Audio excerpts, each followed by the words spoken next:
Penerangan jalan umum di jalur Pantura Brebes, Jawa Tengah, hingga saat ini masih minim.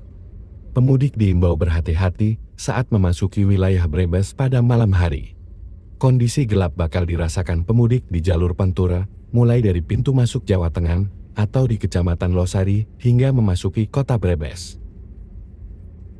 Kepala Dinas Perhubungan Kabupaten Brebes, Budi Darmawan mengakui, hingga saat ini memang masih banyak membutuhkan pemasangan PJU untuk jalur Pantura. Kebutuhan PJU untuk sepanjang jalur Pantura Losari hingga Brebes mencapai 501 titik, namun hingga saat ini baru terpenuhi 150 titik. Itu pun baru difokuskan di ruas kota Brebes hingga perbatasan kota Tegal. Masih minimnya penerangan jalan umum di Kabupaten Brebes membuat pengendara harus lebih berhati-hati bila saat melintas. Apalagi jalur Pantura Brebes merupakan jalur cepat. Jalur ini juga merupakan jalur lela bagi pemudik dari arah Jakarta dan sekitarnya. Namun soal rambu-rambu jalan di Pantura Brebes sudah memenuhi kebutuhan.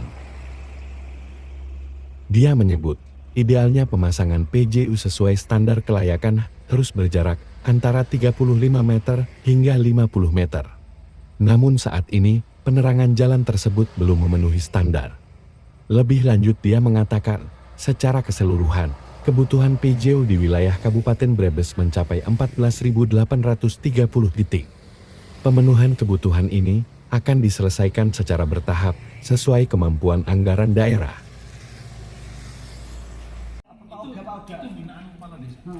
Karena udah jadi kebutuhan itu dari Brebes, dari Losari sampai ke kota itu ada 501 titik. 501 titik hanya memang belum semuanya terpenuhi karena terbatas anggaran.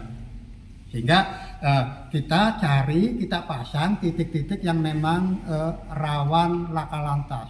Kita pasang di titik-titik tertentu. Baru berapa Pak yang terpasang Pak? Kalau baru berapa, kurang lebih sekitar baru 20-30%. Oh, baru ya. Iya. Berarti masih banyak Pak ya? Masih banyak yang harus kita lakukan. Untuk rambu-rambu sendiri Pak, udah memenuhi Pak? Untuk rambu-rambu, alhamdulillah tahun ini kita mendapatkan anggaran untuk pemasangan rambu. Yang diminta Polres terkait dengan titik-titik rambu untuk memberikan perhatian maupun peringatan kepada warga masyarakat sudah kita pasang di setiap titik. Kalau masalah rambu insya Allah tidak ada masalah. Pak, untuk jalur tengah sendiri Pak di antara larangan Ketanggungan, larangan Songom itu kan masih minim penerangan dan Bapak tadi menjelaskan ada 14 titik Pak ya. Itu sampai Bumiayu ya, bukan hanya itu ya. Itu sebenarnya sudah layak belum sih Pak untuk penerangan segitu Pak? Ya, kalau layaknya memang ini radius 100 meter ya? 35 sampai 50. 35 sampai 50 antar titik ini harus terpenuhi. Tetapi kembali kebutuhan kita itu Pak, sekarang itu ada 14.830 titik.